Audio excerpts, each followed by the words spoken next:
honra muito especial hoje ter Irmão Lázaro no nosso canal. Irmão Lázaro com uma história de vida fantástica, extraordinária, está aqui conosco e vai contar um pouco dessa trajetória, de como tudo começou e como ele se tornou essa pessoa fantástica, essa pessoa que todos gostam, essa pessoa querida daqui, não só da Bahia, do Brasil todo, né? Como chegou aí. Lázaro, grande prazer tê-lo aqui. Prazer é todo meu querido amigo, meu amado. Realmente, quando nós olhamos a minha história a partir de hoje, realmente é uma história surpreendente. Mas as coisas começaram realmente bem diferentes do que é hoje, né? Eu sou oriundo de uma família que passou por muita dificuldade, né? Meu pai, funcionário público, a minha mãe, dona de casa. A minha mãe ajudava meu pai como costureira, trabalhando em casa. E a minha mãe também ela era muito corajosa. Quando nós precisávamos fazer uma reforma, levantar um muro, a minha mãe ela atuava ali como ajudante do pedreiro, né? A minha mãe sempre foi uma mulher muito cheia de força, né? Só que quando a gente é criança, eu acredito que os pais sofrem muito mais com a história de pobreza do que os filhos, porque a gente brinca com a caixa de fósforo, a gente o que coloca na mesa, a gente come. Só que, como meu pai era um homem que trabalhava demais, eu às vezes eu demorava de ver meu pai porque ele saía na madrugada e chegava na madrugada. Esse cansaço estressou muito meu pai, né? E ele acabou se tornando uma pessoa, digamos que aplicava correções muito duras na gente, né? Meu pai, ele aí batia na gente. Meu pai, ele tentava nos educar, a maioria das vezes usando a força, né? Dava muitos conselhos, mas como ele vinha desse tipo de criação, ele acabou tentando nos criar da mesma forma, e isso acabou trazendo muitas feridas para dentro de mim, para dentro de minhas irmãs. A gente cresceu, digamos que minhas irmãs até ficaram um pouco mais revoltadas, mais chateadas. Eu, como homem, eu acabei me jogando na vida mais cedo, arranjei logo um trabalho. Eu, com 7 anos de idade, eu já trabalhava em oficina mecânica, eu já fazia faxina, eu já lavava carro. Eu tinha muita vontade de ajudar meu pai para tentar acalmá-lo, entende?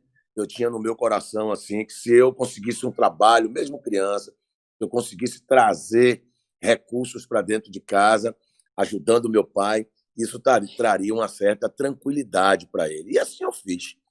Eu carregava água, carregava material de construção. Então, quando eu cheguei ao meu começo da adolescência, aos meus 12, 14 anos, eu já tinha as mãos grossas do trabalho, eu já tinha as marcas do trabalho na vida, né? Eu já tinha os braços esculpidos por fazer muita força, carregando material de construção para ajudar a família.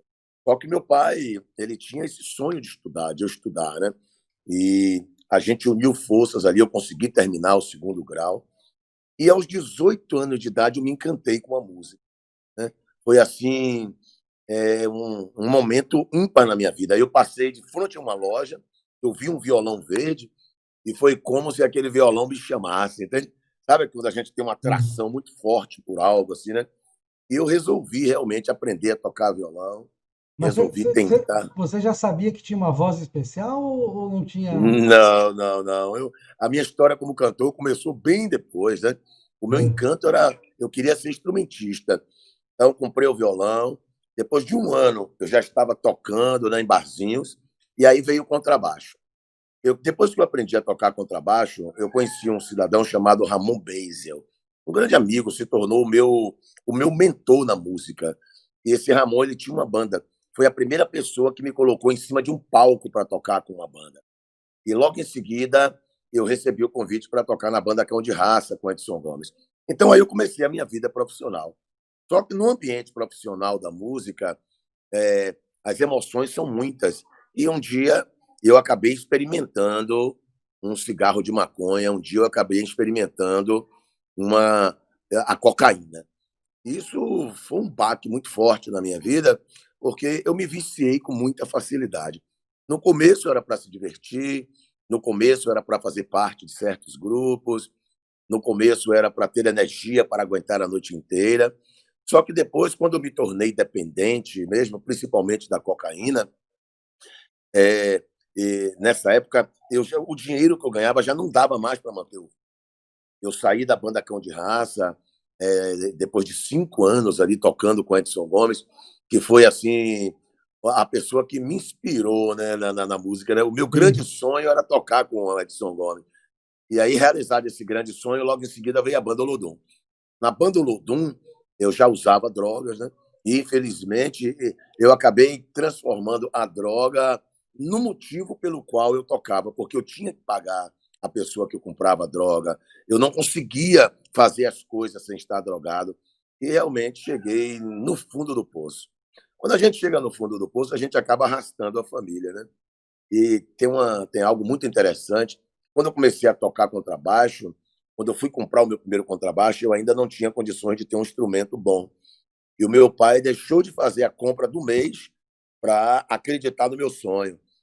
E eu comprei o contrabaixo. Meu pai investiu em mim ali, acreditou, mesmo contra a própria natureza dele, porque naquele tempo o músico era considerado uma pessoa desocupada, né? O Uhum. músico era considerado uma pessoa que não tinha nenhuma perspectiva de vida, né? Nenhuma expectativa de vida, de futuro, de prosperidade. Mas mesmo assim, meu pai acreditou. E quando eu me vi no fundo do poço, quando eu me vi completamente tomado pelas drogas, imagine o tamanho da decepção. O meu pai investiu em mim contra a natureza dele, porque ele tinha medo de eu me tornar uma pessoa viciada, envolvida com as drogas. E, infelizmente, quando eu me envolvi com a música, que eu consegui me profissionalizar, infelizmente, a resposta foi eu me tornar uma pessoa viciada em cocaína. Então, com um agravante ainda, né? Eu tinha um irmão, por parte de pai, e infelizmente se viciou em drogas também. Esse irmão meu, ele não teve o mesmo caminho que o meu e acabou sendo morreu, né? Ele foi morto em um tiroteio. Então, a minha família traz essa história de Isso, tristeza, né? isso aqui em Salvador aconteceu? Salvador, é em Salvador. Você imagine só para um pai ter que enterrar um filho viciado em drogas e com um agravante, meu pai policial civil, né? Um pai que criou a gente de uma forma muito severa, de uma forma dura, lutando para que nós crescêssemos e dessemos bons frutos. E, infelizmente, o meu irmão se envolveu com a marginalidade e, em uma troca de tiros, o meu irmão acabou morrendo. Então, o meu pai ainda tinha esperança em mim, ainda tinha uma expectativa em mim. E, de repente, as expectativas do meu pai foram frustradas porque eu acabei me viciando em drogas também, né? Então foi um choque para minha família. A minha mãe, coitada, a minha mãe sofreu demais. Imagine para uma mãe, você vê um filho definhando, porque eu usei tanta droga, eu acabei vomitando sangue, né? Eu defecava sangue. Eu usei tanta droga e na época da banda Olodum, o dinheiro todo que eu ganhava eu gastava com a droga. E houve uma época que eu não tive mais condições de viajar com a banda Olodum, porque a droga deixa a gente irresponsável, a droga deixa a gente desatento, a droga nos exclui mesmo dos ambientes onde as pessoas precisam ter concentração e responsabilidade para exercer o trabalho. E eu acabei tendo que me afastar da banda Olodum. Fora da banda Olodum, viciado em drogas, eu comecei a trocar minhas roupas por droga, comecei a trocar equipamentos eletrônicos que eu havia comprado por droga, comecei a trocar meus instrumentos por droga e cheguei ao fundo do poço mesmo. Eu não tinha mais como conviver junto com os meus pais por causa da vergonha e acabei indo para a rua. Fiquei um tempo na rua, dormindo na sarjeta. Você imagina, né? Que coisa terrível. É, um dia você está dentro da casa dos seus pais, que acredita no seu sonho, você realiza o seu sonho, e infelizmente, por causa de uma fraqueza de mente, né? Fraqueza no espírito, por falta de Deus na minha vida, né? Porque na época, eu não buscava Deus, eu não tinha essa preocupação de me agarrar à espiritualidade como força para seguir na vida, e de repente me tornei uma pessoa que dormia na rua, que dormia em cima do próprio vômito. Então, os meus pais, foi um baque muito grande para minha família, né? Foi um baque muito terrível, mas mesmo assim, eu na rua, a minha mãe ainda levava marmita para mim, né? A minha mãe me procurava na sarjeta E aí, sempre que ela me encontrava, ela estava com a sacolinha na mão, com comida, com pão, com feijão, porque eu cheguei realmente a ficar na rua. Houve uma época que eu perdi a lucidez, né? Houve uma época que eu não conseguia controlar meus pensamentos, eu ficava andando pelas ruas sem tomar banho. Foi uma coisa muito triste o que aconteceu comigo. Mas, como eu disse, né? Não foi por uma má criação. Meu pai tentou de tudo. Não foi porque eu tive uma mãe ruim, porque minha mãe tentou de tudo. Os meus pais trilharam, meus pais pavimentaram uma estrada que, se eu tivesse seguido, eu não teria me envolvido com as drogas e terminado na sarjeta como eu terminei. Só que um dia alguém me falou de Jesus, né? Então, para mim, até então, Jesus era o líder de religioso, assim como a igreja dos mormons tem Joseph Smith, assim como os espíritas têm Allan Kardec, assim como os budistas têm Dalai Lama, né? Acho que o nome é esse, Sim, né? sim, Que sim. falo isso com muito respeito.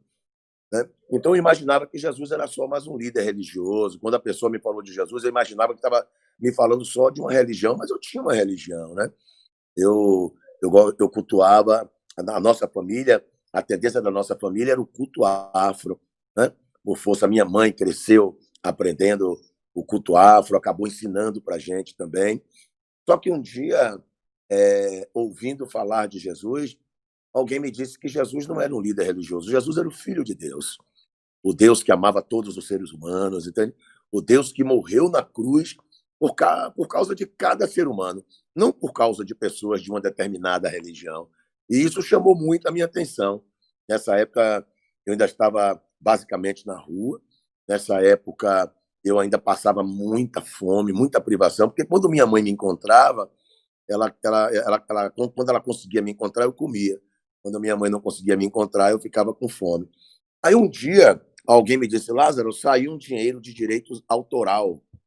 Né? Já tinha muito tempo que eu não recebia. Aí eu fui lá na associação para ver quanto tinha R$ 500 lá. Eu peguei esses R$ 500, peguei R$ 300, aluguei um quartinho na época, ali no bairro da Cardeal da Silva, ali em frente à Fax, ali, a FAT, né? Sim, sim, Fax sim. ali, tem É a fax, Fax é. ali. Tem um bequinho ali que sai em Ondina, sai lá embaixo, né? Sei, sei, Descendo, sei, sai em sei. Ondina.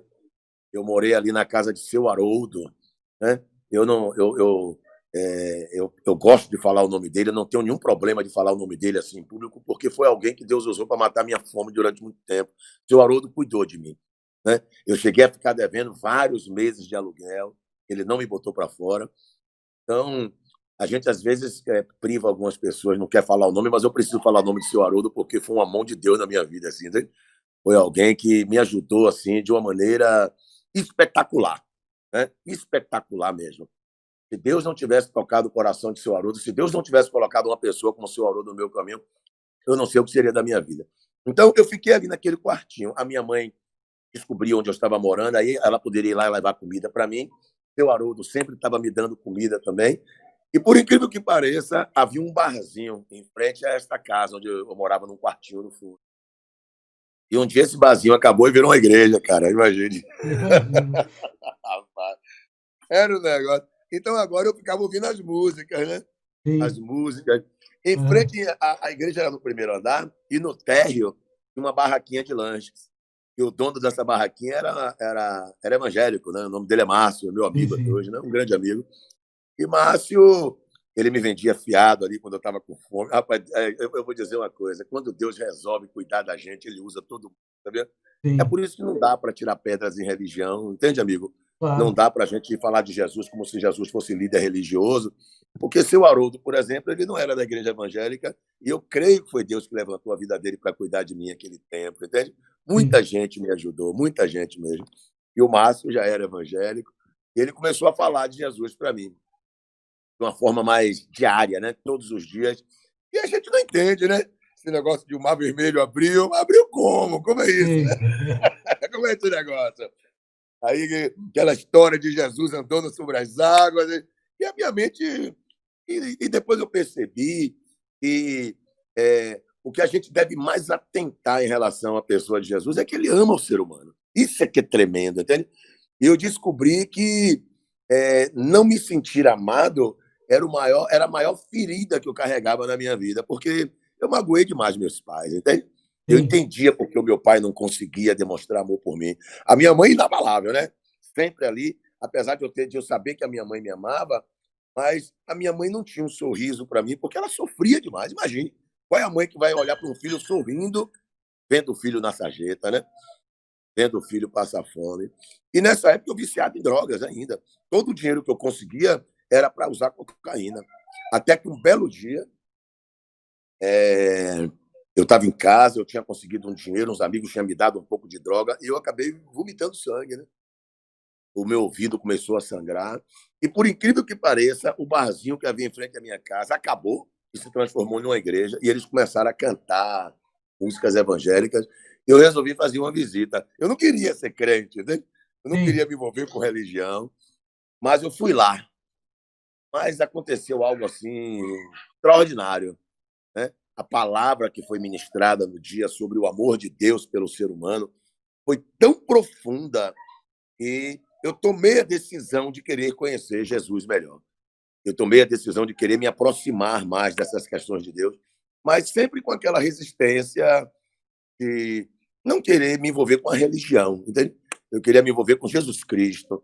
E aí a gente vai percebendo que é impossível você se envolver com Jesus sem se envolver com o ser humano. É impossível você se envolver com Jesus sem fazer pelas pessoas o que pessoas fizeram por mim. Eu comecei a perceber que, na verdade, o meu relacionamento com Jesus já havia começado, o relacionamento dele comigo já havia começado, quando ele levantou pessoas para cuidar de mim, para me ajudar. E ali eu fiquei na igreja ali. Eu estou na igreja já há 22 anos, né? Há 22 anos que eu estou servindo a Deus, mas sempre nesse pensamento de que o importante, o mais importante servir a Deus é fazer pelas pessoas o que as pessoas fizeram por mim, entende?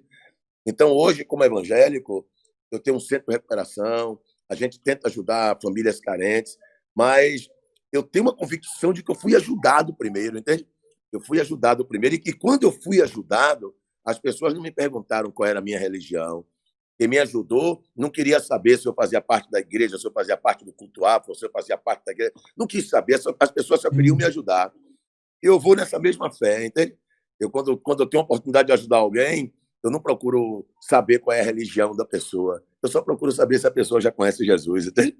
Se a pessoa já conhece Jesus, se ela tem interesse em conhecer, se ela tem interesse em se aproximar de Jesus, porque mesmo sem conhecer Jesus, Jesus já conhece a gente, né? Com certeza.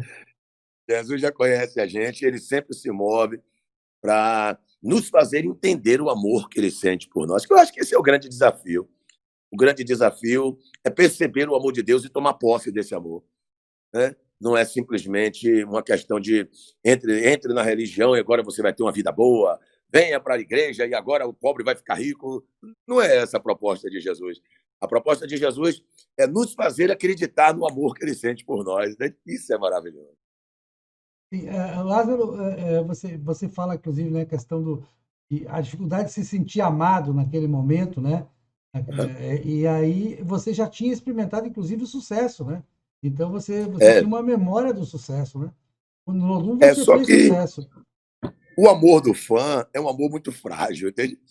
O amor do fã é um amor frágil. Tipo assim, quando você está nas bandas populares, muita gente gosta de você, mas quando aparece uma outra pessoa que faz mais sucesso, você é substituído, entende? Sim, Você é substituído, né? Isso não é falando mal, não. É porque a vida é assim mesmo, entende? A vida é claro. assim mesmo. Hoje, até hoje no evangelho, na igreja evangélica, a gente sofre muito isso também. Na igreja evangélica, se você comete uma falha, as pessoas não encaram como uma falha. As pessoas encaram como se você se perverteu, entende? E te É. abandonam também. Então, isso é do ser humano mesmo, entende? Mas eu viajei com o Olodum mais de 20 países. Eu fui nos Estados Unidos, eu fui em vários países da Europa.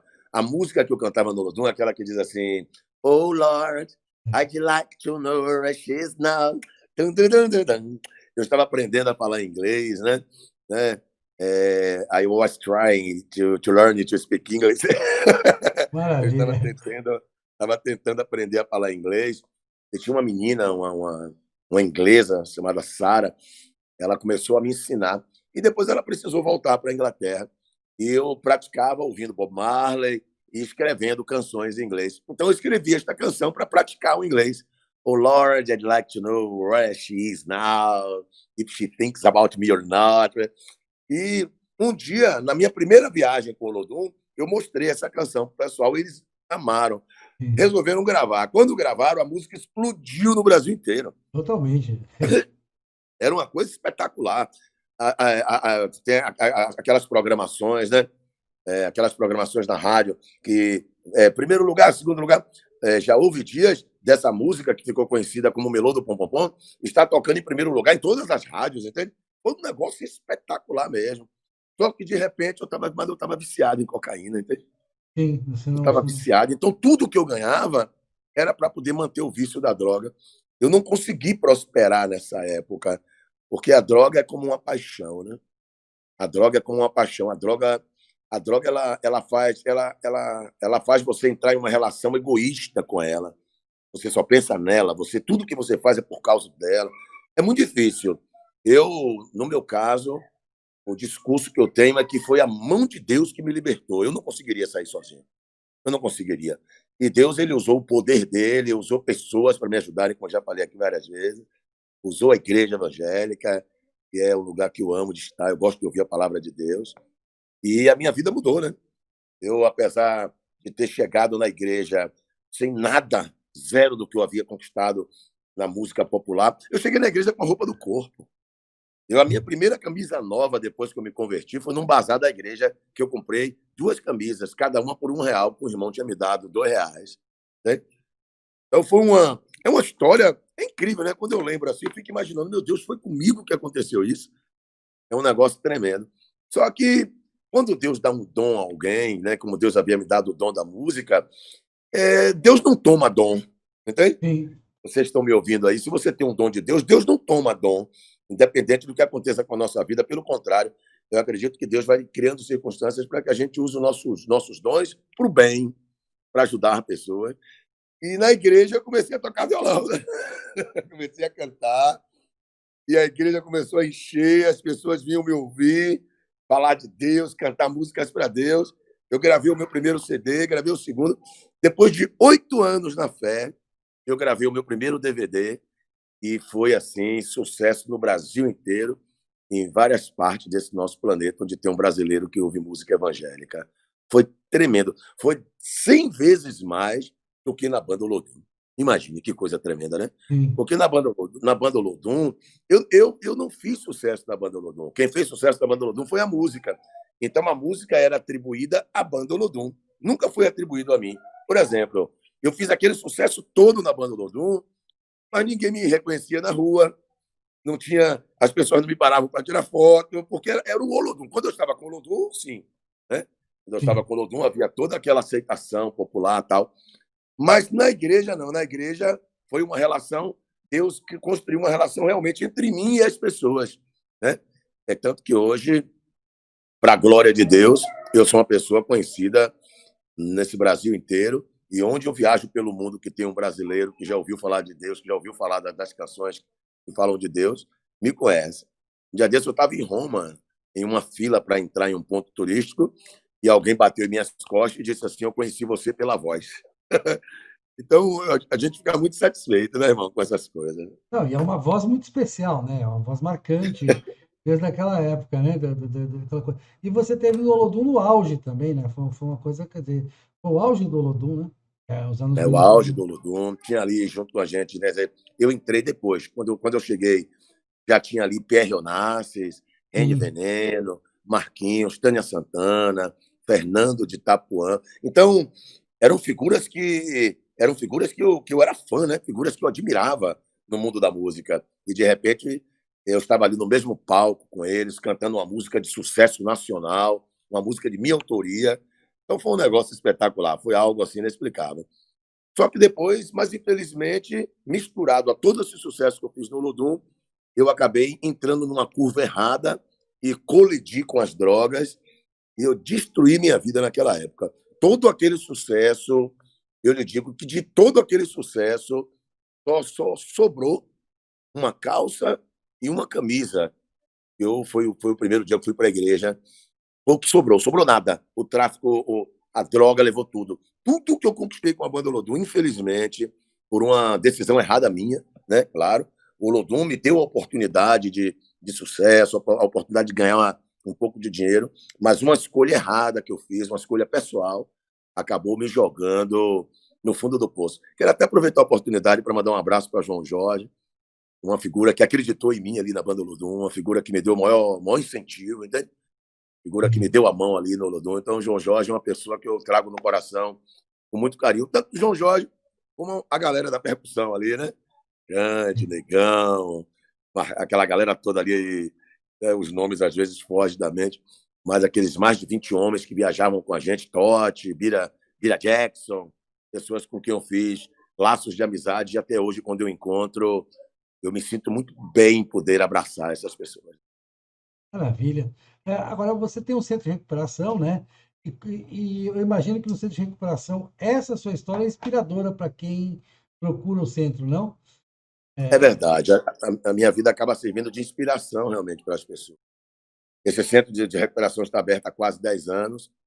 Esse centro de recuperação é uma das respostas que eu resolvi dar para todas as pessoas que me ajudaram, porque a gente não consegue sozinho, irmão. Se Deus não tivesse levantado aquelas pessoas ali no meu caminho, pastor Samuel, irmã Lúcia, seu Haroldo, Denise, a filha dele, a esposa de seu Haroldo, as pessoas que o Márcio, né, o dono da barraquinha, eu não teria conseguido. Sozinho, você sair das drogas sozinho é um negócio que eu falo no meu caso, eu tenho certeza que se Deus não tivesse usado essas pessoas, eu não teria conseguido. Hoje eu não estaria aqui, eu teria morrido, com certeza. Minha mãe, não precisa nem falar, né? Minha mãe, minhas irmãs que me davam comida na rua, mas foi muito E essa difícil. Aí época, depois que a gente se você, converte, oi? você já tinha perdido seu irmão nessa época, né? Já meu irmão tinha morrido, foi meu irmão, ele se marginalizou e acabou em uma troca de tiro, Sim. acabou morrendo com 21 anos. Poxa, realmente. Foi um negócio muito chato, assim, uma coisa. Eu acho que o olhar mais triste que eu já vi na minha vida foi o olhar do meu pai no dia do enterro do meu irmão. Entende? Quando a gente soube a notícia que ele tinha morrido, foi um negócio que eu nunca vou esquecer, aquele olhar do meu pai. Mas eu também nunca vou esquecer o olhar do meu pai no dia que ele descobriu que eu fui pelo mesmo caminho. Foi terrível. Meu pai se desesperou. E hoje meu pai está com 80 anos, ele faz agora 81 anos, e o meu pai hoje ele diz que se sente um homem realizado, porque a volta que eu dei por cima, ninguém esperava, né? Que Deus fez na minha vida foi um negócio espetacular. Então eu comecei a frequentar a igreja. Depois de algum. Nos meus primeiros meses de igreja, eu ainda passei muita necessidade. Como eu falei, né? Aluguel atrasado, e seu Haroldo ali tendo paciência comigo. E aí, os primeiros dinheiros que eu fui ganhando, quando os direitos autorais foram voltando, eu paguei os aluguéis. Mas mesmo pagando o aluguel, você nunca paga, né? Assim, a gente fica devendo o amor, né? O amor que Sim, as pessoas sentem por nós, né? lógico. Porque dinheiro, quando você deve dinheiro, você vai lá e paga. Mas o amor que eles sentiram por mim, o cuidado, isso, a única coisa que a gente pode fazer em troca disso é fazer por outras pessoas. Né? É a única coisa que a gente pode fazer realmente. Né? É pagar com amor também. Né? Porque amor não se paga, né? Não tem como. Amor não tem preço, né? E como surgiu a ideia de representar a Bahia em Brasília em 2014, essa eleição consagradora que você teve como deputado federal, né? É isso, rapaz. Houve uma época que eu fui para um almoço com o ex-prefeito de Feira de Santana, José Ronaldo. E o José Ronaldo ele me falou sobre a política, mas na época aquilo chegou de uma forma tão estranha na minha cabeça, porque eu nunca havia pensado na possibilidade, né? Mas a semente ficou. E alguns anos depois, eu já estava envolvido com o Centro de Recuperação e comecei a perceber a dificuldade dos centros de recuperação, comecei a perceber as dificuldades de se conseguir aprovar projetos, de se conseguir dinheiro para manter essa moçada. E eu resolvi me jogar na vida pública, resolvi concorrer à eleição de deputado federal nessa expectativa de tentar usar a política como uma ferramenta, mais uma ferramenta para tentar ser bênção na vida das pessoas. É tanto que a minha primeira emenda parlamentar foi para a Secretaria de Justiça do Estado da Bahia. Eu mandei R$ 1 milhão para ser compartilhado com os centros de recuperação da nossa querida Bahia.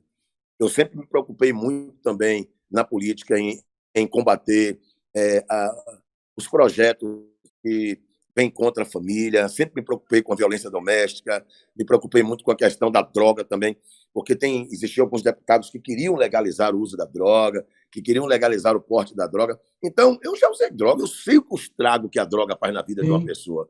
Então, eu lutei 4 anos para que essas leis não fossem aprovadas e, graças a Deus, elas não foram aprovadas, nós vencemos e depois eu saí de Brasília e agora estou aqui, né, na igreja.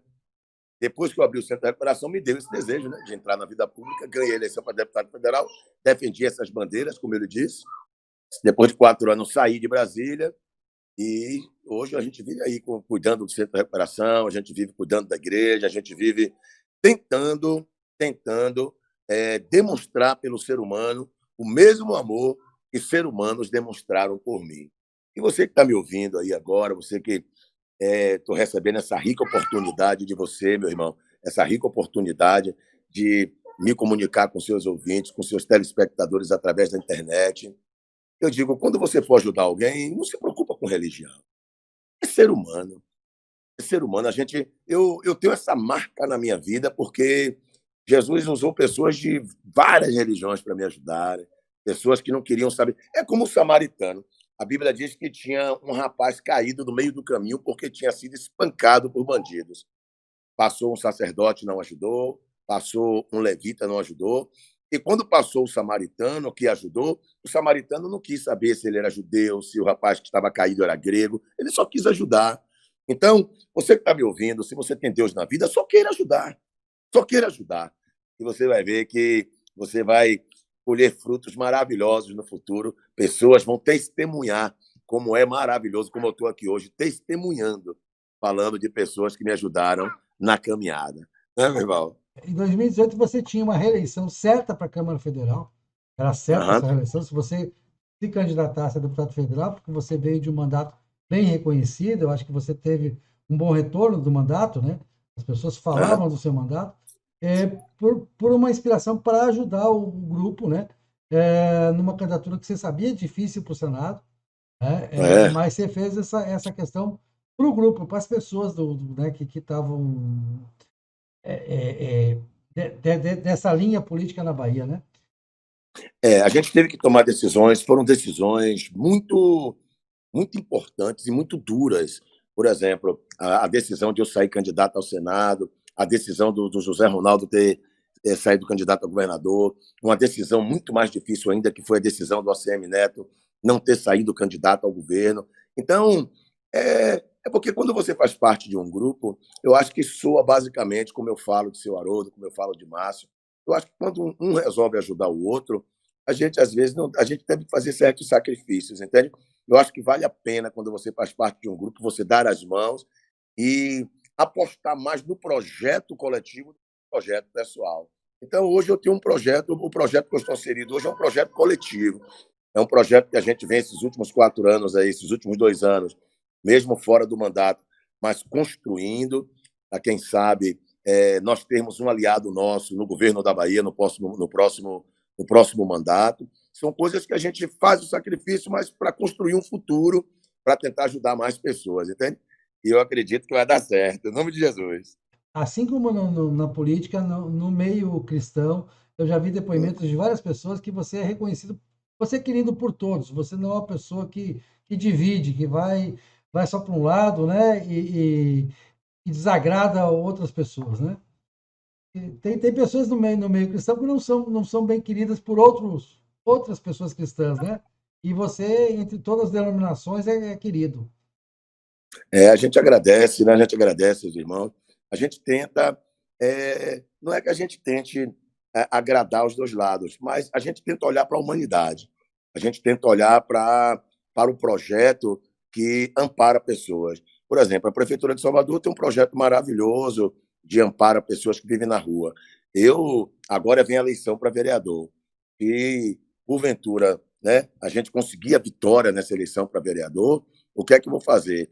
Eu vou estar tentando abraçar esse projeto da prefeitura de a gente amparar morador de rua, a gente tentar trazer dignidade para as pessoas que estão em estado de vulnerabilidade.